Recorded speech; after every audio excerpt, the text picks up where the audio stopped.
If you're planning another awesome Australian vehicular adventure, just you and whomever out in the boonies doing God knows what for a few days, I'm tipping life will be better out there if you've got electricity in all of the flavours.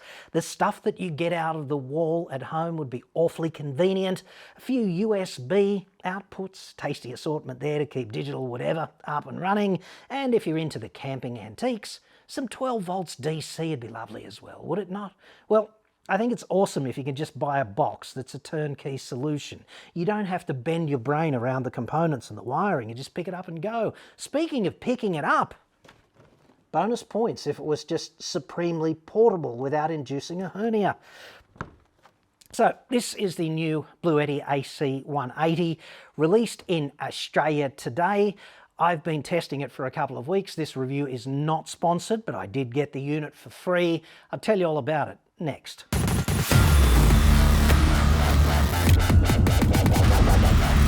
I'm John Cadogan from AutoExpert.com.au, and I get new cars cheap. Australia only website. Around about there. I can feel it. The website's there. Card will be roughly about there. If memory serves. Yes. I've had the AC180 for a few weeks now on embargo, and the launch is today, so I'm free to talk about it. This is not sponsored. Bluetti's not paying me to say particular things about this unit. They're not seeing the review before it goes live, so there's that. I've done a test. We'll get to that in just a second as well, but first I just want to benchmark the specs so that you can tell if this is the kind of thing that you need a kind of thing like this to do for you when you are out in the boonies. All right. Total power output of this thing is 1.8 kilowatts, which is the stuff you get out of the wall at about 7.8 amps, 230 volts AC, 7.8 amps, 1.8 kilowatts. If you've got any of those devices that draw a big fat wedge of current up front to get started, you know, they kick in and the lights dim a little bit, well, this will accommodate that up to 2.7 kilowatts. So it'll surge to 2700, but it delivers 1.8 continuously. And in the test, we see an example of surging over 1.8, and it copes with that just fine. We'll get to that. So there's a bunch of different outlets. There's a pure sine wave alternating current outlet, just like the wall at home. And you can use a power board in here. You can put as many appliances you want in there, and as long as you don't exceed the maximum, good to go. There's also a bunch of different USBs, USB-A times 4. There's two different flavors of USB-A, and then there's the high-powered USB-C, which is just right for charging up a laptop quickly and things of that nature.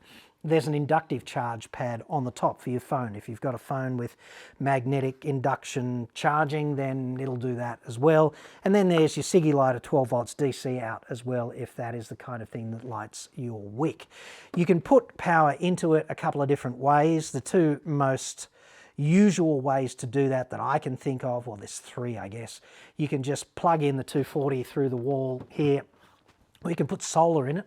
It comes with the cord for solar, so you can put up to 500 watts of solar in it. So I could envisage somebody on a vehicle adventure putting, say, a 200 watt solar panel on the roof, and then just plumbing an extension to this into here, and you could charge it up as you drive along. As long as you get, you know, 6 or 7 hours worth of usable sunlight on a particular day, not hard in the desert, you will be absolutely full and ready to rip when you get to a campsite at night. So that'd be nice. And you can also trickle charge it through your Siggy lighter in the car using this other supplied cable. So that's rather nice. One of the things I really like about this device, which doesn't get enough of a run perhaps, is that there's no charging brick. Like with other Bluettis that I've tested in the past, this is a charging brick, for example, for the AC200 Max, and it's a sizable thing. It's half as big as a shoebox, and you've got to bring it if you want to charge it up on 240. Whereas with this unit, they've incorporated the components inside the brick, inside the box. So all you need is your standard 240 volt jug type cord to charge this thing out of the wall in a hotel room or whatever. So that's kind of convenient. One less thing to worry about carrying. So yay. It's got an upgraded display as well, which is really useful. And you can control the whole thing super intuitively using the smartphone app for iOS and Android. So it's a pretty versatile device. Now, in terms of the battery storage capacity, it's 1,152 watt hours. So let's call it 1.2 kilowatt hours. And if you're the kind of person who grew up in 12 volt DCville and you still think in amp hours, if you want to convert the battery in this to the equivalent in terms of the amp hour ratings that you are conversant with, I did that earlier, it's 96 amp hours. So basically in the box you've got a solar charge controller and a battery and an inverter and all of the workings that just make power out in the various flavors happen. If you're connected dead flat to the wall outlet at a hotel room, let's say, or at a service station, wherever, you've just got a plug and you plug in, it's going to take you 45 minutes to get to 80%, and the full charge is going to take you more like a couple of hours. But that first 80% just goes in super fast. And these are lithium iron phosphate cells, so they're the durable, stable kind of lithium ion technology, and they're rated for 3,500 cycles. This thing's got a 5-year warranty as well for peace of mind, but when you think about 3,500 cycles, that's near enough, one full recharge every day for 10 years. And if you get a battery powered appliance and it's still functioning, I'd be happy, for example, if some of my power tool batteries were still going strong after 10 years, right? And if that's the kind of endurance that Bluetti can deliver, obviously I can't test that. This is just their claim and I can't verify it, because who has the capacity to do 3,500 charge cycles in just a couple of weeks? I know I don't, but I've had well over a dozen Bluetti products on test now, and they've all functioned perfectly. And the newest ones are going great, and the oldest ones that I tested are still going great, right? And they sit idle for a while. I boot them up and use them, and they're just fine. So I guess the oldest one would be a couple of years old now. That would be my estimation anyway. So that's pretty much where we're at here. If you think about the battery capacity another way, this battery, this 1152 watt hour battery, is the same as about 13 18 volt 5 amp hour power tool batteries. It's ballpark similar sort of capacity to there. It's enough to keep a refrigerator, like a standard domestic type refrigerator, going for about 16 or 17 hours. And I'd ballpark a standard domestic refrigerator at about 125 watts when it's operating, probably on a 33% duty cycle, so probably drawing an average current, an average power draw of something like 30, 40, 50 watts, something like that. Depends on the environment and the nature of the fridge itself, how modern it is, blah, blah, blah. But, you know, if the power goes down, then this would be enough to power up your fridge at home, keep the beer cold, stop the food from spoiling on Christmas Eve, whatever, for 16 or 17 hours. And it'll also function as an uninterruptible power supply, so that's kind of nice.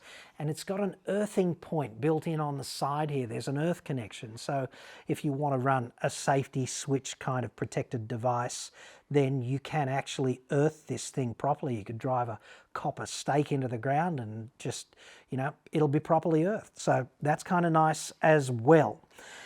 The upgraded display is really nice to use. It's a significant upgrade on previous Bluetti products. I know that's not that relevant to you if you're only going to buy one, but I've noticed a dramatic improvement in the latest Bluetti products when it comes to the user interface. It's just much nicer to use, super easy to boot up. Like, there you go, it's booted up, and then you just decide DC on, AC on, good to go. Every outlet is energized.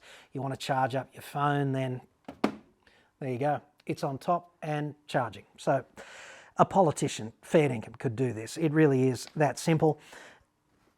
Uninterruptible power supply would be really interesting, I think, to somebody who's got life-saving kind of equipment at home, or who just needs a computer to be continuously booted with an uninterruptible power supply.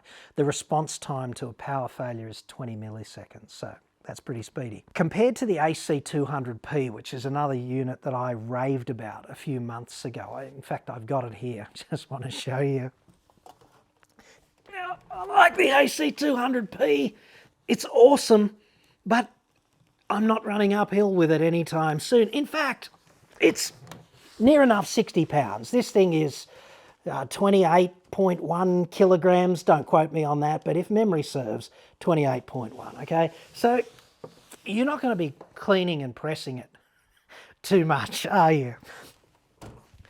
Not unless you're a candidate for CrossFit. Whereas this thing, 17, dude, much easier. So what's that, about 40% lighter?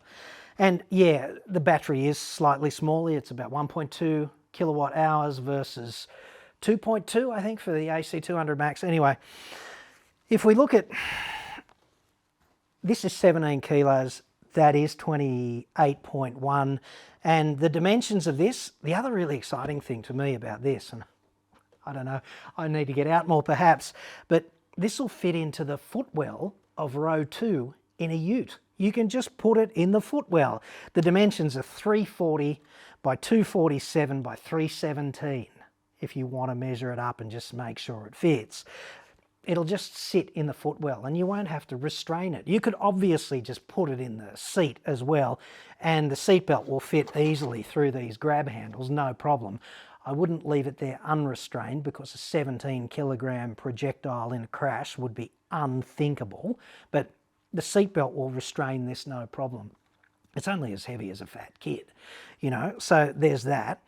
And you can expand this back at home, right? They've got these things, they're not released yet, but they're about to deploy a battery which is called a B80 expansion battery, which is 806 watt hours. So it gives you roughly a 66% increase in the storage capacity. It'll just sit there underneath and you'll plug it in. Bob's your mother's brother, right?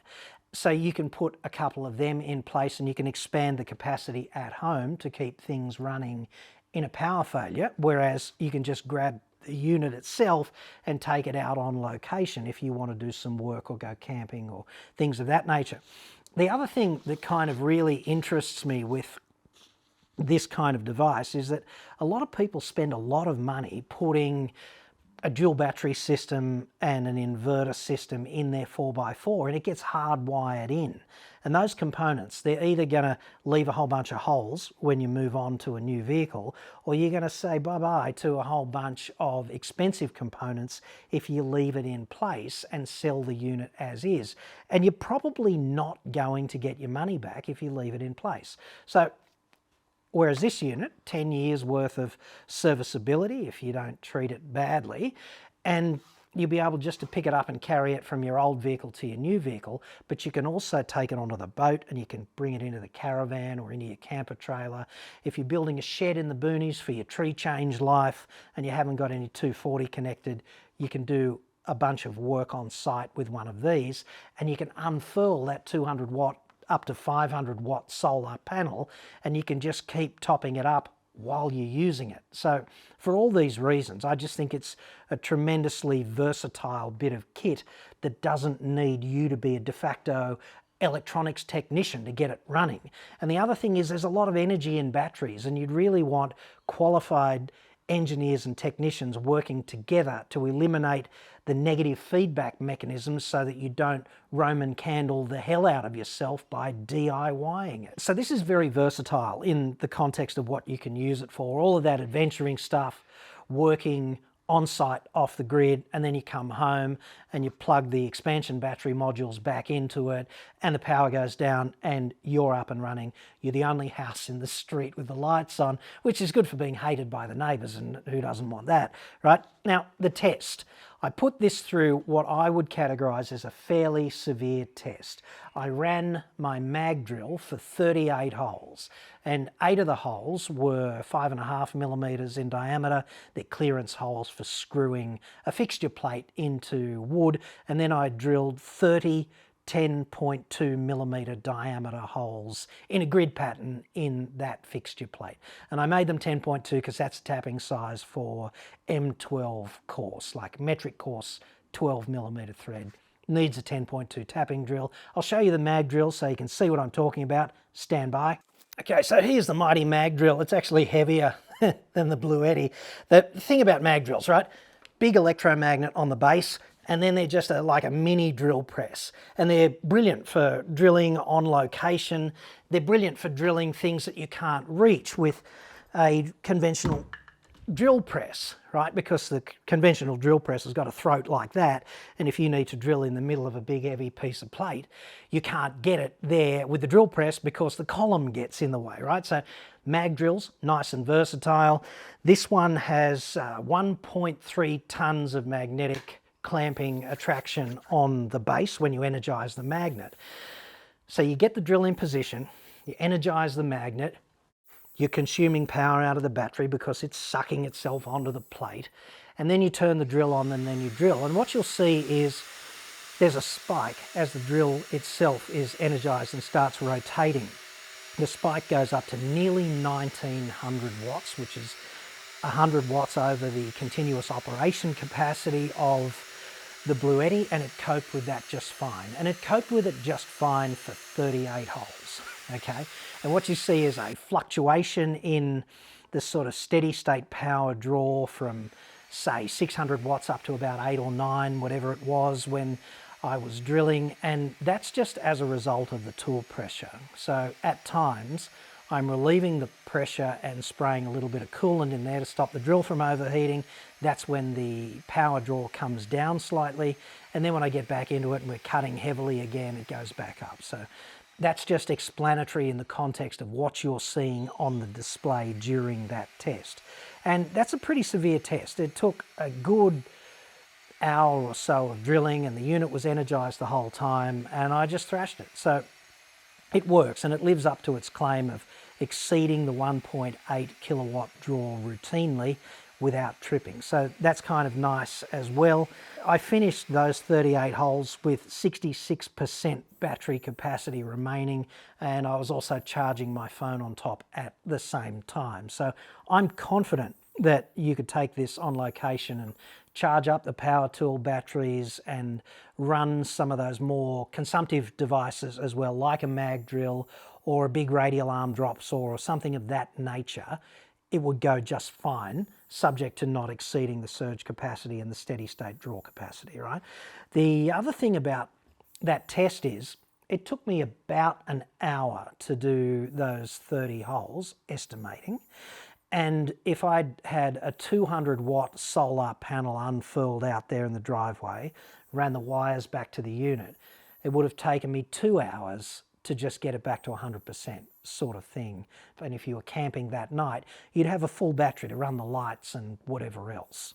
You could also take the fridge off the system while you were doing the heavy drilling and just leave it there for about an hour in the shade, and then you could energize the fridge again and at the same time keep the unit energized with a solar panel. So versatile like that, and if you're lunching off the sun during the day at the same time as using it, you've got a lot more than the 1.2 kilowatt hours of storage, because you're getting as many as 500 watts of solar input at the same time. And it's actually pretty hard to use half a kilowatt hour on location when you can only draw it at 1.8 kilowatts, right? It just is.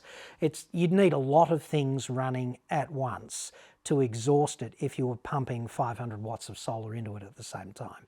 Because even when you're drilling like that heavy drilling work that I did in the test, the drill spends more time de-energized than it does energized, because there's so many operations you've got to do in between the drilling operations. You've got to move it and you've got to get the swarf out of the way, blah, blah, blah. It's the nature of that kind of work is kind of what I'm saying. So anyway, I kind of thrashed it. It performed really well. It's the right size for fitting in one's ute or boat. And I've got to tell you a couple of things about it that are just sort of pro forma if you're interested in buying it. It's discounted between today, the 15th of May, and the end of the month, the 31st. It's normally $1,499, discounted for those first 2 weeks on sale in Australia to $1,199. So normally about $1,500, just under $1,200 right now for the next 2 weeks. Plus you can take another 20 bucks off if you use the code in the description of this video. So just check out the description. You'll get 20 bucks off if you use my code. If you've got any questions, please let me have them in the comments. I'll be happy to answer them. I hope I've covered everything in sufficient detail.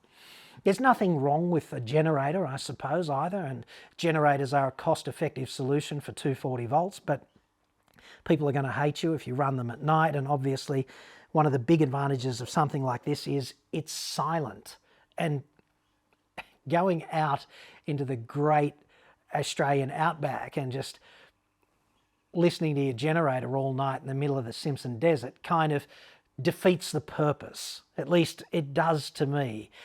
It's very rare to go to a place that is as silent as the Canning Stock Route or the Gibson Desert or the Simpson Desert or parts of Cape York Peninsula and things of this nature. And it seems to me a terrible shame to disturb the silence, not only for yourself, but for everyone around you who might be trying to embrace that environment as well by just having symphony and generator flat. You know what I mean? So a silent source of power overnight is a real plus as well if you need to keep things in the fridge cold and all of that stuff. Anyway, let me have your questions in the comments. I'll do my best to answer them if I can. Don't forget the 20 bucks off with the code below. My work here is done. I'll leave you with it.